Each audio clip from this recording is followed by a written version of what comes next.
ஆண்டவரும் ரட்சகருமாகிய இயேசு கிறிஸ்துவின் நாமத்திலே உங்களை வாழ்த்தி வரவேற்கின்றேன். இன்டர்னல் ஹோலி ஸ்பிரிட் மினிஸ்ட்ரிஸ் வழியாய் உங்களை சந்திப்பதிலே மிக்க மகிழ்ச்சி. ஹல்லேலூயா. இந்த ஓய்வு நாளிலே கூட நாம் தேவனை ஆராதிக்கவும், அவரை துதிக்கவும், அவரை மகிமைப்படுத்தவும் நாம் கடன்பட்டிருக்கிறோம். ஹல்லேலூயா.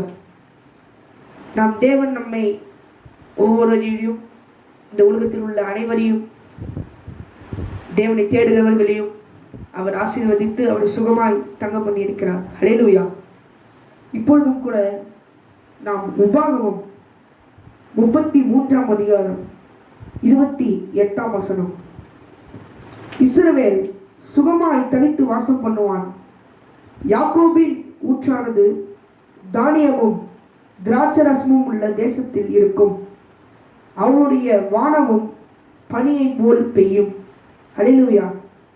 இங்கே இஸ்ரவேல் சுகமாய் தனித்து வாசம் பண்ணுவான் என்று சொல்லி தேவனாகிய கர்த்தர் உபாகமத்திலே மோசேயிடத்தில் சொல்லி அவர் தன் வாயினாலே சொல்லி எழுதி வைத்திருக்கிறார். ஹல்லேலூயா. இஸ்ரவேல் தனித்து வாசம் பண்ணுவான் சுகமாக. சுகமாக என்றால் எந்த ஒரு சச்சரவும் இல்லாமல், எந்த ஒரு ப்ராப்ளமும் இல்லாமல், தேவனும் நாமும் என்று ஒன்றிணைந்து அவருடைய ஐக்கியமாக இருக்கிறது சுகம் என்று சொல்லி நாம் சொல்லுவோம். இப்பொழுதும் கூட தேவன் அநேக இஸ்ரவேலர்களை தேவனாகிய கர்த்தர் பாலைவனத்திலே 40 வருஷம் அவர்களை சுத்தவிட்டார், அலைய விட்டார். அவர்கள் வனாந்தரத்தில் அலைந்து திரியும் மட்டும், அவர்கள் முதலாம் சந்ததி அழிந்து போகும் மட்டும் அவர்கள் 40 வருடம் அந்த வனாந்தரத்திலே சுற்றி திரிந்தார்கள். அப்போது இரண்டாம் சந்ததியான அவர்களுடைய பிள்ளைகளான இஸ்ரவேலர்கள் தங்கள் முற்பிதாக்கள் செய்த பாவங்களை தெரிந்து கொள்வதற்காக மோசே எழுதின ஒரு ஆகமம் உபாகமம். இதில் மோசே அவர்கள் முற்பிதாக்கள் செய்த எல்லாவற்றையும் விவரித்து அவர்களுடைய பிள்ளைகளுக்கு அவர் சொல்லுவார். அதை ஒரு நூலாக தேவனாகிய கர்த்தர் அவர் எழுதி வைத்திருக்கிறார். ஹல்லேலூயா. அதில் தேவனாகிய கர்த்தர் சொல்லுகிறார், இஸ்ரவேல் சுகமாய் தனித்து வாசம் பண்ணுவான். இதில் தேவனாகிய கர்த்தர் இஸ்ரவேல் என்ற வார்த்தையை இஸ்ரவேலருக்கு மட்டும் அல்லாமல், ஹல்லேலூயா, அது இஸ்ரவேலருக்கு மட்டும் இல்லாமல் அதை புறஜாதியாருக்கும் அதை அவர் ஒப்பு கொடுத்திருக்கிறார். ஹல்லேலூயா. எப்பொழுது தேவனாகிய கர்த்தர் சிலுவையில் மரித்தாரோ, ஹல்லேலூயா, எப்பொழுது தேவனாகிய கர்த்தர் சிலுவையில மரித்து தம்முடைய ரத்தத்தை கொடுத்தாரோ, அப்பொழுது நம்முடைய பாவங்களிலிருந்து நாம் மீட்கப்பட்டு சுகமாய் தங்கிருப்போம் என்று சொல்லி தேவனாகிய கர்த்தர் சொல்கிறார். ஆனால் அதே நம்முடைய தேவனாகிய கர்த்தர் மனுஷகுமாரன் தலை சாய்க்க இடமில்லை என்று சொல்லி தேவனாகிய கர்த்தர் சொல்லுகிறார். ஹல்லேலூயா. நமக்கு சுகத்தை தருவதற்காக அவர் பாடுகளை ஏற்றுக்கொண்டார் என்று சொல்லி நாம் பார்க்கலாம். ஹல்லேலூயா. இப்பொழுதும் தேவனாகிய கர்த்தர் பலருடைய பாவங்களையும் அவர்கள் நோய்களையும் போக்கி அவர்களை சுகமாய் வாழ பண்ணி இருக்கிறார். அவர் வாழ்ந்த அந்த 7 வருடங்களிலும் தேவனாகிய கர்த்தர் அற்புதங்களை செய்து அநேகரை உயிர்ப்பித்து அநேகரை நடக்க செய்து ஊனமுற்றோர், லெப்பசி எல்லாவற்றையும் அவர் விடுதலை ஆக்கி தம்மேல் விசுவாசம் உள்ளவர்களை, தம்மேல் விசுவாசம் யார் வைத்திருந்தார்களோ தேவன் மேலும் பிதாவின் மேலும் அவருடைய சத்தியத்தின் மேலும் விசுவாசத்தையும் நம்பிக்கையையும் வைத்திருந்தவர்களை தேவனாகிய கர்த்தர் அவர் விடுவித்தார். ஹல்லேலூயா. இப்போதும் சுகமாக இருக்கும். ஹல்லேலூயா. இஸ்ரவேல் ஜனங்கள் சுகமாக வாசம் பண்ணார்களா? ஹல்லேலூயா. சாலமோனுடைய நாட்களிலே கொஞ்சம் சுகமாக வாசம் பண்ணார்கள். தாவீதின் நாட்களிலே ஓரளவு. மற்ற எல்லா நாட்களிலும் அவர்கள் என்ன பண்ணார்கள்? கொடுமையான ராஜாக்களின் கையிலும் தேவனை பகைக்கிற மூடர்களின் கையிலும் அவர்கள் மாட்டி சிக்கிக்கொண்டு தவித்துக் கொண்டிருந்தார்கள். பிலிஸ்தியர்கிட்டையும் ஏத்தியரிடத்திலும் எமோரியரிடத்திலும் மாட்டிக்கொண்டு அவர்கள் நாலா பக்கத்திலும் சுற்றி திரிந்த ஒரு ஆடுகளைப் போல சுற்றி திரிந்து கொண்டிருந்தார்கள் இஸ்ரவேலர்கள். அப்பொழுது தேவனாகிய கர்த்தர் இங்கே இஸ்ரவேல் சுகமாய் தனித்து வாசம் பண்ணுவான் என்று தேவனாகிய கர்த்தர் சொல்லுகிறாரே, அப்பொழுது எதை அவர் காரணம் காட்டி சொல்லுகிறார்? இஸ்ரவேல் என்ற ஒரு நாடு, இஸ்ரவேலில் இருக்கிறவர்கள் இஸ்ரவேலர்கள். அப்பொழுது தேவனாகிய கர்த்தர் நமக்காக மரித்த பொழுது நாம் ஆவிக்குரிய இஸ்ரவேலராக மாறினோம். இப்பொழுது நிறைய பேர் சொல்லுவார்கள், ஓய்வு நாள் இஸ்ரவேலர்களுக்காக. அப்பொழுது தேவனாகிய கர்த்தர் மரித்து நம்மை ஆவிக்குரிய இஸ்ரவேலராக மாற்றிய போது நாம் ஆவியிலும் உண்மையோடும் அவரை தேவனாகிய கர்த்தர் ஓய்வு நாளை ஆசரிக்க வேண்டும். ஹல்லேலூயா. எப்பொழுது நாம் தேவனாகிய கர்த்தரை உண்மையும் உத்தமமாக உண்மையான இஸ்ரவேலராய் ஆவிக்குரிய இஸ்ரவேலராய் ஆசரிக்கிறோமோ, ஹல்லேலூயா, அப்போது தேவனாகிய கர்த்தர் நித்திய ஜீவனை நமக்கு தருவார். பரலோகத்திலே சுகமான ஒரு வாழ்வை தேவனாகிய கர்த்தர் நமக்கு தர அவர் என்றென்றைக்கும் அவர் காணப்பட்டிருக்கிறார். ஹல்லேலூயா. சீடர்களிடத்திலே தேவன் சொல்லி இருந்தார், உங்களுக்காக நான் அறையை கட்டுகிறேன், நான் கட்டின பின்பு உங்களை அனைவரையும் நான் அழைத்து கொண்டு செல்வேன் என்று சொல்லி கடைசி ராபோஜனத்திலே தேவனாகிய கர்த்தர் சொல்லுகிறார். ஹல்லேலூயா. இப்பொழுது தேவனாகிய கர்த்தர் அவர் செல்லும் வழி தேவன் சொல்லுகிறார், நான் போகும் இடத்தையும் நீங்கள் அறியீர்கள், நான் எங்கே போவேன் என்றும் நீங்கள் அறியீர்கள், எங்கிருந்து வருவேன் என்றும் நீங்கள் அறிய மாட்டீர்கள் என்று சொல்லுகிறார். ஹல்லேலூயா. அப்பொழுது நம்மை கூட்டி சேர்க்கும் இடம், ஹல்லேலூயா, சுகம் என்பது நாம் வெளியே காண்பிக்கிறதுக்காக இல்லை. தேவனாகிய கர்த்தர் மனதளவிலும் நம்முடைய எல்லா தேவைகளிலும் நம்மை சுகமாய் வாழ பண்ணியிருக்கிறார். ஹல்லேலூயா. நல்ல உணவை கொடுத்திருக்கிறார், நல்ல வீடை கொடுத்திருக்கிறார், நல்ல உடுத்த உடையை கொடுத்திருக்கிறார், நல்ல வாழ்க்கையை கொடுத்திருக்கிறார். நிறைய பேர் தேவனை என்ன பண்ணுவார்கள், தேவன் என்னை கைவிட்டுட்டார், நான் எப்படி வாழுகிறேன், நான் ஒரு ரொம்ப ஏழையாக வாழ்கிறேன். எல்லாரும் பணக்காரர்கள் கிடையாது, எல்லாரும் மிடில் கிளாஸ் தான். எல்லாருமே தேவனாகிய கர்த்தர் நம்மை கைவிட்டு விட்டார், இது மாதிரி ஒரு பிரச்சனை ஒண்ணு தேவனாகிய கர்த்தர் நம்மை கைவிட்டு விட்டார் அவ்வளவுதான் அப்படின்னு சொல்லி நினைக்கிறது மிக மிக தவறு. ஏனென்றால் தேவனாகிய கர்த்தர் நமக்கு சுகமான வாழ்வை தந்திருக்கிறார். ஹல்லேலூயா. நமக்கு இக்கட்டு வரும்போது நாம் தேவனை நோக்கி கூப்பிடும் போது அவர் அவரை விண்ணப்பம் தருவார். தேவனாகிய கர்த்தர் நமக்கு சுகமான வாழ்வை கொடுத்திருந்தும் அதில் ஒரு சிக்கல், ஒரு இக்கட்டு வரும்போது நாம் தேவனாகிய கர்த்தரை நோக்கி நாம் கூப்பிட வேண்டும். ஹல்லேலூயா. ஆண்டவரே, நீர் எனக்கு எல்லாவற்றையும் நீர் கொடுத்திருக்கிறீர். யோபு சொல்லுகிறார் ஆண்டவரிடத்தில், ஆண்டவர் கொடுத்தார், ஆண்டவர் எடுத்துக்கொண்டார், ஆண்டவருக்கே ஸ்தோத்திரம். அப்ப யோபு என்ன பண்ணாரு, அவருக்கு ஒரு கோபமும் இல்லை, அவருக்கு கோபம் வரவில்லை. ஆண்டவர் கொடுத்தார், ஆண்டவர் எடுத்துக்கொண்டார், ஆண்டவருக்கே ஸ்தோத்திரம் அப்படிங்கிறார். ஹல்லேலூயா.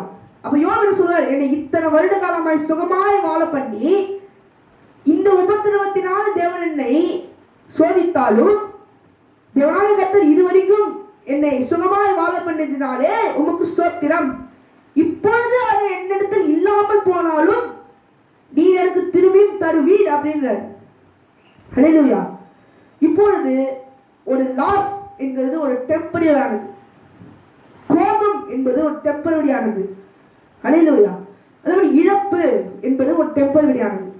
அதில் இழப்பு நிறைய வகைகள் இருக்கிறது. இழப்பு என்பது ஒரு டெம்பரரியான ஒரு இழப்பு. அப்போ ஆவிக்குரிய வாழ்க்கையிலே நாம் ஒன்று இழக்கிறோம் அல்லது ஒன்றை மிஸ் பண்ணுவோம் என்று பார்த்தீங்க என்றால் அது டெம்பரரி அல்ல. அதை நாம் மீட்டு எடுப்பதற்கு மிகவும் நாம் சிரமப்பட வேண்டும். ஹல்லேலூயா. ஒரு நித்திய ஜீவனை அடைவதற்கு தேவனாகிய கர்த்தர் அநேக தரம், ஹல்லேலூயா, அநேக தரம் ஆதி முதற்கொண்டு ஆதாம் ஏவாள் காலத்திலிருந்து கடைசி கால வெளிப்படுத்தல் எழுதின காலம் வரைக்கும் தேவனாகிய கர்த்தர் எப்போதும், ஹல்லேலூயா, நித்திய ஜீவனை தேவன் தருவேன் தருவேன் என்று சொல்லி தேவன் வாக்கெடுத்துக் கொண்டிருந்தார். ஹல்லேலூயா. அப்போது நித்திய ஜீவன் என்ற ஒரு வாழ்க்கை, அது சுகமான ஒரு இடம். பரலோகம் என்பது அமைதி, நீதி, நியாயம், சுகமான ஒரு இடம், அமைதியான ஒரு இடம், எந்த ஒரு இக்கட்டு மாறாத இடம், பொய் இல்லாத இடம். உலகம் என்பது அநேக பொய்களினால் நிறைந்தது. ஹல்லேலூயா. உலகம் என்பது அநேக பொய்களினால் நிறைந்தது. இதிலே இந்த உலகத்திலே சுகமாய் வாழ நமக்கு இயலாது. ஹல்லேலூயா. தேவனாகிய கர்த்தர் நம்மிடத்தில் இல்லை என்றால் சுகமான ஒரு வாழ்வு நமக்கு கிடைப்பது மிக மிக கஷ்டமான ஒரு விஷயம். ஹல்லேலூயா. நீதிமொழிகள் 18ஆம் அதிகாரம் 10ஆம் வசனம். நீதிமொழிகள் 18ஆம் அதிகாரம் 10ஆம் வசனம். கர்த்தரின் நாமம் பலத்த துருகம், நீதிமான் அதற்குள் ஓடி சுகமாய் இருப்பான். ஹல்லேலூயா. கர்த்தருடைய நாமம் பலத்த துருகம். ஹல்லேலூயா. தேவனாகிய கர்த்தருடைய நாமம், ஹல்லேலூயா, இயேசு கிறிஸ்து என்ற நாமம் பலத்த துருகம். துருகம் என்று பார்த்தீர்கள் என்றால் ஒரு கேடகமாய், கேடகம் என்றால் ஒரே ஒரு இடத்தில் மட்டும்தான் நம்மால் தடுக்க முடியும். ஆனால் ஒரு துருகம் என்றால் ஒரு மரத்தினால் செய்யப்பட்ட ஒரு பெரிய ஒரு அரணிப்பான ஒரு இடம், மரத்தினாலும் இரும்பினாலும் அரணிக்கப்பட்ட ஒரு இடம். அதிலே ஒவ்வொரு பிளேஸிலும், அதாவது இஸ்ரவேலிலே, அதாவது அபிமெலேக்கு எல்லாவற்றையும் அழித்து உடைக்கும் போது என்ன பண்ணார்கள், அந்த ஜனத்து மக்கள் என்ன பண்ணாங்க, ஏறி துருகத்தின் உள்ளே போய் என்ன பண்ணாங்க, ஏறி ஒளிஞ்சுக்கிட்டாங்க. அப்ப என்ன பண்ணாரு, ஒரு மரத்துண்டை எடுத்து வந்து அது நெருப்பினால் கொளுத்தி அந்த துருகத்தை எடுத்து போட்டாங்க. அப்போது துருகம் என்ற ஒரு கேடகம், ஒரு பாதுகாப்பு, இஸ்ரவேலில் மட்டுமல்ல அனைத்து நாடுகளிலும், அனைத்து காலத்திலும், அனைத்து நாடுகளிலும் துருகம் என்ற ஒரு காரியம் எல்லா நாடுகளிலும் இருந்தது. நேபுகாத்நேச்சாரிலிருந்து இஸ்ரவேலிலே எசேக்கியா வரைக்கும், எசேக்கியாவிலிருந்து கடைசி இஸ்ரவேலின் ராஜா மட்டுமல்லாமல் எல்லா இடங்களிலும் துருகம் என்ற ஒரு பாதுகாப்பு இருந்தது. ஹல்லேலூயா. ஒரு நாட்டிற்கு ஒரு பாதுகாப்பு இல்லை என்றால், நாட்டில் உள்ள சத்துருக்கள் உள்ளே வந்து விட்டார்கள் என்றால், ஜனங்கள் துருகத்திற்குள் போய் அதில் பாதுகாப்பாக கொஞ்ச நேரம் இருக்கலாம். அதற்காக துருகத்தில் ரொம்ப நாள் தங்க முடியாது. நெருப்பு கொளுத்தி போட்டால் எரிந்து விடும், இரும்பினால் செய்ய முடியாது. அப்போது கர்த்தருடைய நாமம் பலத்த துருகம். அப்போது கர்த்தருடைய நாமம், மனிதர்கள் செய்த துருகம் மரத்தினால் செய்யப்பட்டது. ரொம்ப சுலபமாக நாம் அதை எரித்து விடலாம். ஆனால் கர்த்தருடைய நாமம், இயேசு கிறிஸ்துவினுடைய வார்த்தையை சொன்னாலே, இயேசு கிறிஸ்துவினுடைய பெயரை சொன்னாலே பிசாசு நடுங்குகிறது. இயேசு கிறிஸ்துவினுடைய பெயரை சொன்னால் பிசாசு வெளியேறுகிறது. இயேசு கிறிஸ்துவினுடைய பெயரை சொன்னால் நல்லது நடக்கிறது, நமக்கு விடுதலை கிடைக்கிறது, நித்திய ஜீவன் நமக்கு காத்திருக்கிறது. இப்பொழுது இயேசு என்கிற நாமம் இனிதான ஒரு நாமம். ஹல்லேலூயா. இயேசு கிறிஸ்து என்ற ஒரு நாமத்தை நாம் பல வகையில் பிரிக்கலாம். இனிமையான நாமம், கோபமான நாமம், இது மாதிரி நிறைய வகைகளில் தேவனாகிய கர்த்தருடைய பெயரை நாம் வகை பிடிக்கலாம். இப்போது கர்த்தருடைய நாமம் பலத்த துருகம். இப்போது ரட்சிப்பினும் தலை சீராவையும், நீதியின் சரிகட்டம் என்னும் மார்க்கவசத்தையும், சத்தியம் என்னும் இடைக்கச்சையும், சமாதானம் என்னும் சுவிசேஷம் என்னும் ஆயத்தம் என்னும் பாதரட்சியும் தடுத்து கொண்டு தீங்கு நாளில் அக்னி ஆசிரியர் அழித்து போடத்தக்கதாய் தேவசனமாகிய ஆவியிற்பட்டதையும் விசுவாசத்தின் கேடகத்தையும். அப்பொழுது கேடகம் என்பது ஒரு தடுப்பிற்கு, துருகமும் கேடகமும் ஒன்று. அப்போது கேடகம் ரட்சிப்புக்குரியது. ஹல்லேலூயா, ஹல்லேலூயா. அப்பொழுது விசுவாசம், விசுவாசம் ஒருத்தருக்கு இருந்தால், தேவனை நம்பும் அறிவு, தேவனை பற்றிய அறிவு, தேவனை விசுவாசித்தால் நாம் சுகமாய் தேவனாகிய கர்த்தர் நம்மை வாழ பண்ணுவார். ஹல்லேலூயா. மார்க்கு 5ஆம் அதிகாரத்திலே 30ஆம் வசனம். உடனே இயேசு தம்மிடத்தில் எல்லாரையும் புறப்பட்டு தம்மிடத்திலிருந்து வல்லமை புறப்பட்டதாக தமக்குள் அறிந்து ஜனக்கூட்டத்திற்குள்ளே திரும்பி, என் வஸ்திரங்களை தொட்டது யார் என்று கேட்டார். இதிலே தேவனாகிய கர்த்தருடைய உடையிலிருந்து, தேவனாகிய கர்த்தரிடத்திலிருந்து வல்லமை புறப்பட்டது. ஹல்லேலூயா. வல்லமை புறப்பட்டது. இப்போது ஏன் வல்லமை புறப்பட்டது? ஹல்லேலூயா. 25ஆம் வசனத்திலே, அப்பொழுது 12 வருஷமாக பெரும்பாலுள்ள ஒரு ஸ்திரீ அநேக வைத்தியர்களால் மிகவும் வருத்தப்பட்டு தனக்கு உண்டானவைகளை எல்லாம் செலவழித்தும் சற்றாகிலும் குணமடையாமல் அதிக வருத்தப்படுகிற பொழுது இயேசுவை குறித்து கேள்விப்பட்டு நான் அவருடைய வஸ்திரங்களை ஆகிலும், ஹல்லேலூயா, நான் அவருடைய வஸ்திரங்களை ஆகிலும் தொட்டால் சொஸ்தமாவேன் என்று சொல்லி ஜனக்கூட்டத்திற்குள்ளே அவருக்கு பின்னாக வந்து அவருடைய வஸ்திரத்தை தொட்டால். ஹல்லேலூயா. இதிலே இந்த வேத பகுதியில் 12 வருடமாக, 12 years, for 12 years there was a girl, there was a woman. பெரும்பாடு உள்ள ஒரு ஸ்திரீ. ஹல்லேலூயா, ஹல்லேலூயா. பெரும்பாடு உள்ள ஸ்திரீ. ஹல்லேலூயா. 12 வருஷமாக ஒரு ஸ்திரீ பெரும்பாடு உள்ளவனாக அநேக வைத்தியர்களால், ஹல்லேலூயா, அநேக வைத்தியர்களால் மிகவும் வருத்தப்பட்டு தனக்கு உண்டானவைகளை எல்லாம் செலவழித்தும், ஹல்லேலூயா, தனக்கு உண்டான எல்லாவற்றையும், அதாவது வீடு, அவர்கள் சொத்து, அவர்கள் ஆடு மாடு எல்லாவற்றையும் விற்றும் அவர்கள் வியாதி குணமாகாமல் போனது. ஹல்லேலூயா. எல்லாரும், இஸ்ரவேலர்கள் எல்லாரும் அவரை ஒதுக்கி வைத்தார்கள். தீட்டுப்பட்டவள் என்று சொல்லி ஒதுக்கி வைத்தார்கள். அவளை தள்ளி வைத்தார்கள். தீட்டுப்பட்டவள் என்று சொல்லி அந்த ஸ்திரீயை என்ன பண்ணார்கள்? தள்ளி வைத்தார்கள். இவ்வளவு அவமானத்தையும் இவ்வளவு கஷ்டத்தையும் அனுபவித்து அந்த ஸ்திரீ 12 வருடமாக ஒரு விசுவாசம் இல்லாமல், ஒரு நம்பிக்கை இல்லாமல், இதுதான் நம்முடைய தலைவிதி என்று சொல்லி 12 வருடமாக அவர்கள் அதே இடத்தில், அதே வீட்டில், அது வீடா இல்லை தெருவில், அதே வேதனையில் உட்கார்ந்து இரவும் பகலும் வேலையை அனுபவித்துக் கொண்டிருந்தார்கள்.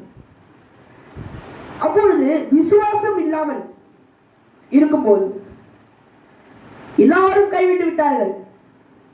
ஹல்லேலூயா. விசுவாசம் மட்டும் போயிற்று.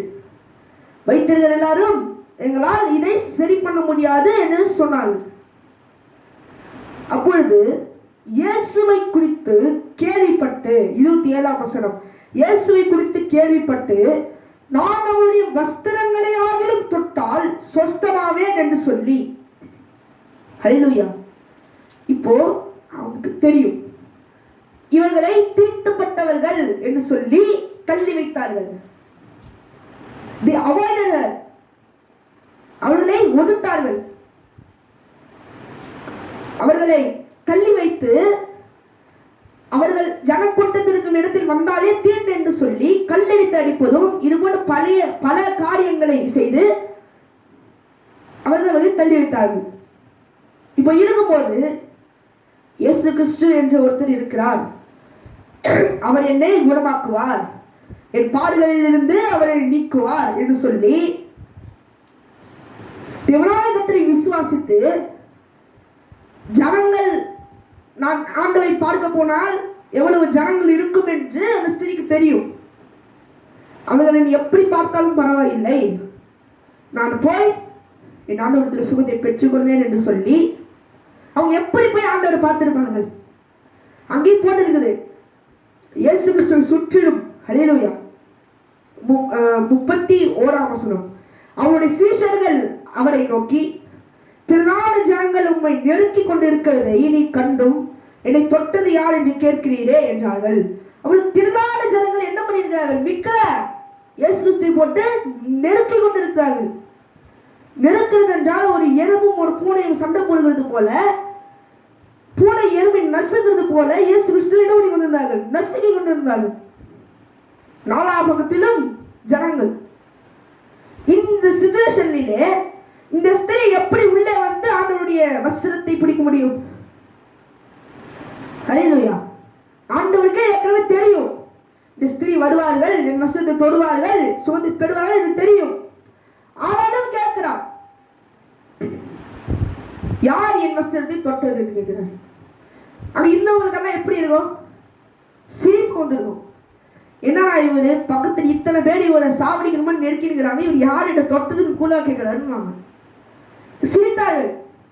ஆனாலும் தேவன் சொன்னாரு, என் வஸ்திரத்திலிருந்து வல்லமை புறப்பட்டதை அவர் உணர்ந்தார். ஹல்லேலூயா. அதான் தேவன் கேட்கிறார், யார் என்னை தொட்டது? a simple word, who touched me? ஹல்லேலூயா. இங்கே கேட்கிறார்.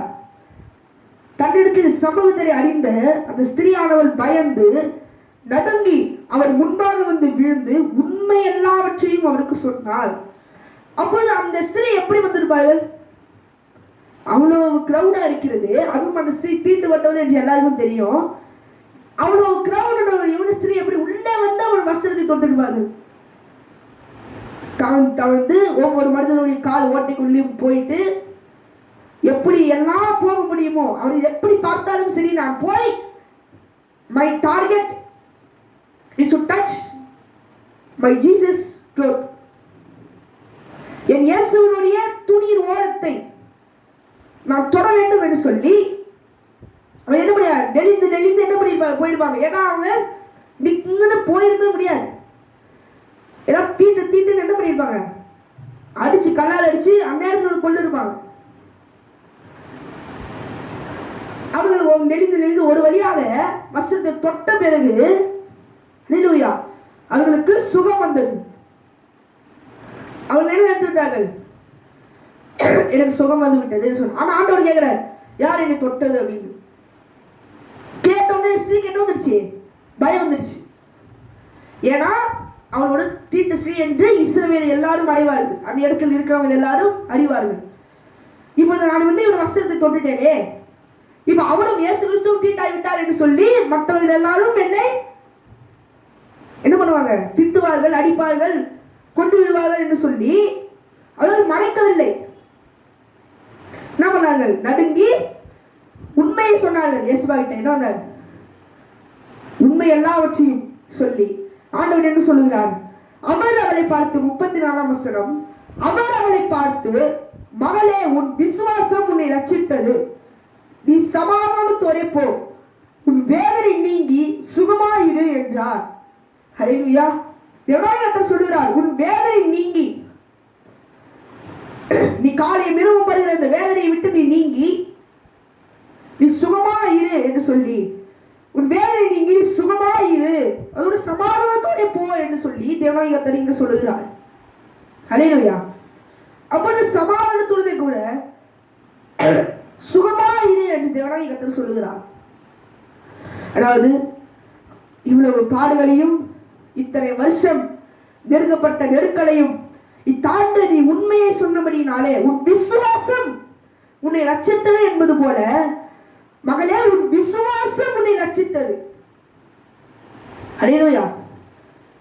இது மற்றவங்களா இருந்தால் அதெல்லாம் வாய்ப்பே கிடையாது. அவர் உள்ள போயிட்டு அவர் கிட்ட கூட இல்ல, அவர் கிரௌட் இருக்கிற இடத்துக்கு கூட என்னால் போக முடியாது என்று நினைப்பார்கள். ஆனாலும் இந்த ஸ்திரீ என்ன பண்ணார்கள், விசுவாசத்தோடு என்னால் முடியும், எப்படியாவது நான் இயேசு கிறிஸ்துவுடைய அவருடைய உடையை நான் தொட வேண்டும் என்று சொல்லி விசுவாசத்தோடு அவருடைய வஸ்திரத்தை தொட்டால் நான் சுகமாவேன் என்று சொல்லி ஒரு விசுவாசத்தோட போய் தொட்டார்கள். அதனாலே தேவனாய் கர்த்தர் சொல்கிறார், உன் விசுவாசம் உன்னை ரட்சித்தது, நீ சமாதானத்தோடு போ, உன் வேதனை நீங்கி சுகமாயிரு என்றார். ஹல்லேலூயா. அப்பொழுது சுகமாய் இருக்கிறதுக்கு ஒரு முக்கியமான ஒரு தேவை விசுவாசம். ஹல்லேலூயா. விசுவாசம் இல்லாமல் ஒன்றும் ஆகாது. ஹல்லேலூயா. கூடாதது ஒன்றுமே இல்லை. ஹல்லேலூயா. விசுவாசம் இருந்தால் கடுகளவு விசுவாசம், கடுகளவு விசுவாசம் இருந்தால் தேவனாய் கர்த்தர் சொல்றார், இந்த மலையை பார்த்து நீ கடலில் போய் நடப்பது என்று சொன்னால் அந்த மலை இங்கிருந்து அங்க போய் நிற்கும். அந்த மரத்தை போல நீ போய் கடலிலே நடப்பது என்று சொன்னால் இந்த மரம் அங்க போய் நட்டுக்கும், கடலிலே போய் நின்றுக்கும். கடலின் ஆழத்திலேயும் இடையற்ற கடலின் மேலேயும் மண்ணை போட்டு புதைக்கிறது போல அங்கே இருக்கும், தண்ணீரில் இருக்கும், கடலிலே. கடுகளவு விசுவாசம். நமக்கு கடுகளவு விசுவாசம் இருக்கிறதா? இல்லை. ஹல்லேலூயா. நமக்கும் எனக்கும் இல்லை, உங்களுக்கும் இல்லை. ஹல்லேலூயா. தேவனாகிய கர்த்தர் விசுவாசத்தை கொடுப்பார். ஹல்லேலூயா. எப்பொழுது கொடுப்பார் என்றால் இக்கட்டான வேலை. ஹல்லேலூயா. என்னை நோக்கி கூப்பிடு, நான் உனக்கு மறுநடத்தி கொடுப்பேன், நீ என்னை மகிமைப்படுத்துவாய். நான் உனக்கு மறு உத்தரவு கொடுப்பேன், நீ என்னை மகிமைப்படுத்துவாய் என்று சொல்லுகிறார். ஹல்லேலூயா. உன் தேவனாகிய கர்த்தர் உன்னை ஆசீர்வதித்து உன்னை பலுகி பெருகி பண்ணி உன்னை இஸ்ரவேல் உன்னை கானான் தேசத்திலே தங்க பண்ணும் போது தேவனாகிய கர்த்தர் நீ சுகமாயிரு என்று தேவனாகிய கர்த்தர் சொல்லுகிறார். ஹல்லேலூயா. நம்மை பார்த்து தேவனாகிய கர்த்தர் சொல்லுகிறார், நீ சுகமாயிரு என்று சொல்லி தேவனாகிய கர்த்தர் ஒரு ஆசீர்வாதத்தை கொடுக்கிறார். ஹல்லேலூயா. தேவனுடைய கட்டளைகளையும் தேவனுடைய நீதியையும் நியாயத்தையும் அவருடைய வார்த்தைகளையும் நாம் கடை கொண்டு நாம் நடந்தோம் என்றால் தேவனாகிய கர்த்தர் நமக்கு கொடுக்க போகும் ஆசீர்வாதம் கட்டளைகளை கை கொள்ளும் போது நமக்கு தேவனாகிய கர்த்தர் அவர் சுகத்தை நமக்கு கொடுப்பார். ஹல்லேலூயா. லேவியராகமம் 25ஆம் அதிகாரம், லேவியராகமம் 25ஆம் அதிகாரம் 18ஆம் வசனத்திலிருந்து 19ஆம் வசனம். இவ்விதமாய் நான் உங்களுக்கு செய்ததும் இன்னும் நீங்கள் எனக்கு செவி கொடாதிருந்தால் உங்கள் பாவங்களின் நிமித்தம் பின்னும் ஏழத்தனியாய் உங்களை தண்டித்து உங்கள் வல்லமையின் பெருமையை முடித்து உங்கள் வானத்தை இருமை போலவும் உங்கள் பூமியை வெண்கல கடவுள்களை போல் ஆக்குவேன். ஹல்லேலூயா. அப்பொழுது தேவனாகிய கர்த்தர் சொல்லுகிறார், இவ்விதமாய் நான் உங்களுக்கு செய்ததும் இன்னும் நீ எங்களுக்கு செவி கொடாதிருந்தால் உங்கள் பாவங்கள் கர்த்தருக்கு மேல் நம்பிக்கையாய் இருக்கும்போது நம் தேவன் மேல் நம்பிக்கை வைக்கிறோம், தேவன் நம்ம மேல் நம்பிக்கை வைக்கிறார்.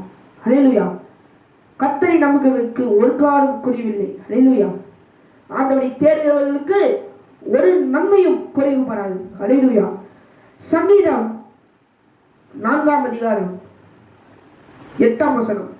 சமாதானத்தோடே படுத்து கொண்டு நித்தனை செய்வேன், கர்த்தாவே நீ ஒருவரே என்னை சுகமாய் தங்க பண்ணுகிறீர். ஹல்லேலூயா. இங்கே தாவீது சொல்லுகிறார், சமாதானத்தோடே நித்தனை செய்வேன், கர்த்தாவே நீர் ஒருவரே என்னை சுகமாய் தங்க பண்ணுகிறீர். ஹல்லேலூயா. இங்கே சமாதானத்தோடே. ஹல்லேலூயா. அது 5ஆம் வசனத்தில் நீங்கள் பார்த்தீர்கள் என்றால் நீதியின் பலிகளை செலுத்தி கர்த்தர் மேல் நம்பிக்கையாய் இருங்கள்.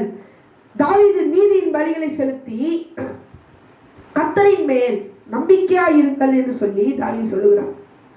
நம் நம்பிக்கையாய் இருக்கும்போது தேவன் நம்மை சுகமாய் தங்க பண்ணுகிறார். ஹல்லேலூயா.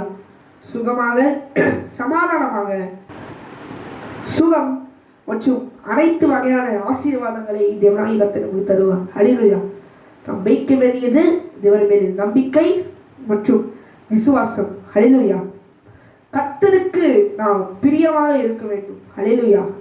தேவனாகிய கர்த்தர் நமக்கு கொடுத்த அனைத்து கட்டளைகளையும் கற்பனைகளையும் கடைபிடித்து தேவனாகிய கர்த்தருக்கு நாம் அனைத்தையும் நாம் ஒப்பு கொடுத்து நாம் தேவன் மேல் நாம் பிரியமாக இருக்க வேண்டும். ஹல்லேலூயா. உபாகமம் 33ஆம் அதிகாரம், உபாகமம் 33ஆம் அதிகாரம் 12ஆம் வசனம். பென்யமீனை குறித்து கர்த்தருக்கு பிரியமானவன் அவரோடே சுகமாய் தங்கியிருப்பான், அவனை எந்நாளும் அவர் காப்பாற்றி அவன் எல்லைகளுக்குள் வாசமாய் இருப்பார் என்றான். இந்த இடத்திலே தேவனாகிய கர்த்தர் பென்யமீனோடு என்றென்றும் இருப்பார், அவருடைய சுகமாய் தங்கியிருப்பார் என்று சொல்லி எழுதியிருக்கிறது. அப்போது யாரெல்லாம் தேவனுக்கு பிரியமாக இருக்கிறார்களோ அவர்கள் தேவனிடத்தில் சுகமாய் தங்கியிருப்பார்கள் என்று சொல்லி நாம் பார்க்கலாம். ஹல்லேலூயா. தேவனிடத்தில் சுகம் என்பது வேறு. ஹல்லேலூயா. தேவனாகிய கர்த்தர் நம்மை நித்திய ஜீவனுக்குள் சேர்ப்பதுதான் அந்த சுகம். ஹல்லேலூயா. நித்திய ஜீவனை தவிர வேறு எந்த சுகமும் தேவைப்படாது. ஹல்லேலூயா. நித்திய வாழ்வு நமக்கு இருந்தால் ஹல்லேலூயா தேவனாகிய கர்த்தர் நம்மை என்றென்றும் ஹல்லேலூயா every day every time he will watch us from heaven. watching us if you are doing right. நாம் ஒழுங்காக இருக்கிறோமா, நாம் சரியானதை செய்கிறோமா, are we committing sin? எல்லாவற்றையும் தேவனாகிய கர்த்தர் ஆராய்ந்து பார்க்கிறார். ஹல்லேலூயா. அவர் உணர்ந்து நிதானித்து அறிந்திருக்கிறார். ஹல்லேலூயா. நாம் பிறக்கும் போதும் இறக்கும் போதும் அனைத்தையும் A to Z எல்லாவற்றையும் தேவனாகிய கர்த்தர் அறிந்து அதை ஜீவ புஸ்தகத்திலே நம்முடைய பெயரையெல்லாம் எழுதி வைத்திருக்கிறார். தேவனுக்கு பிரியமானவர்களும் 10 கற்பனை கடைபிடித்தவர்களும் நித்திய ஜீவனுக்கு உடையவர்களும் தேவனாகிய கர்த்தரிலே உங்களுடைய பெயரை இன்ஸ்கிரிப்ஷன் பண்ணி இருக்கிறார், எழுதி வைத்திருக்கிறார், பிரிண்ட் பண்ணி வச்சிருக்கிறார்.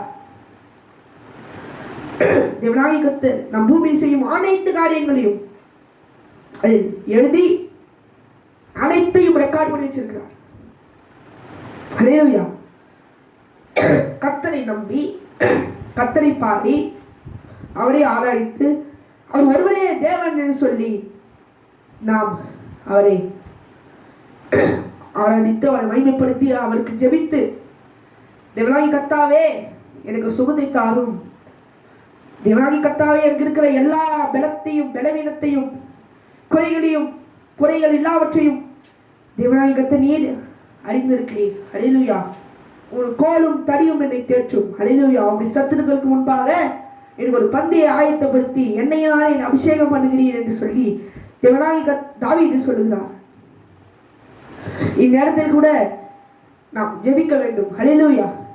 தேவனாகிய கர்த்தர் நம்மை சுகமாய் தங்க பண்ணும்படிக்கும் நம் தேவனிடத்தில் பிரியமாய் இருப்பதற்கும் நாம் ஜெபித்து நாம் ஒவ்வொரு நாளும் தேவனை பிரியமாக நாம் அவரை நேசிக்க வேண்டும். ஹல்லேலூயா. ஜெபிப்போமா? எங்களை இன்னும் அதிகமாக நேசிக்கிற எங்கள் அன்பின் பரலோக பிதாவே, இந்த நாளுக்காக நன்றி செலுத்துகிறோம். இந்த நாளிலே கூட தேவனாகிய கர்த்தர் கொடுத்த இந்த செய்திக்காக உங்க நன்றி. சுகமாய் தங்க பண்ணும்படியாக நீ சொன்ன வார்த்தைகளுக்காக நன்றி. இந்நேரத்தில் கூட சுகமாய் இல்லாமலும் நித்திய ஜீவனை அடையும்படிக்கு தேவனாகிய கர்த்தர் கொடுத்த கட்டளைகளை கடைபிடிக்கும்படி சாத்தான் விடாதபடிக்கு பிடித்து வைத்திருக்கிறவர்களையும் தேவனாகிய கர்த்தர் நீர் விடுவித்து அவர்களை சுகமாய் இருக்க நித்திய ஜீவனில் நீர் சேர்ப்பீராக.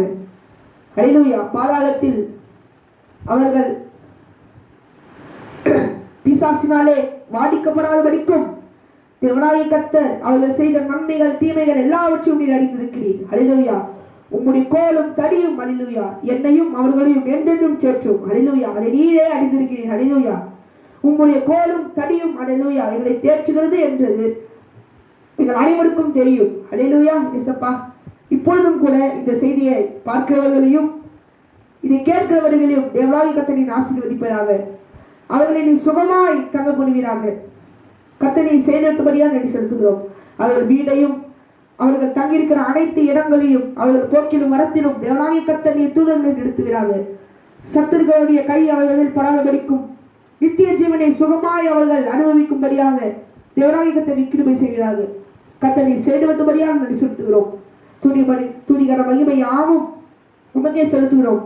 அன்புக்காக இயேசு கிறிஸ்துவின் நாமத்தில் ஜெபிக்கிறோம் எங்கள் நல்ல பிறப்பிடாவே. ஆமென், ஆமென். ஹல்லேலூயா. தேவன் நம்மை சுகமாய் நித்திய ஜீவனை நம்மை சேர்க்கும்படிக்கும் நம்மை அவர் வாழ வைப்பதற்கும் நாம் அவருடைய 10 கற்பனைகளையும் நாம் கடைபிடித்து நாம் உத்தமமாய் வாழ்ந்தால் தேவனாகிய கர்த்தர் நமக்கு ஆசீர்வாதங்களை அவர் தருவார். ஹல்லேலூயா. அடுத்த ஓய்வு நாளிலே அவரை சந்திக்கிறேன். கர்த்தர் உங்களை ஆசீர்வதிப்பாராக. ஆமென், ஆமென்.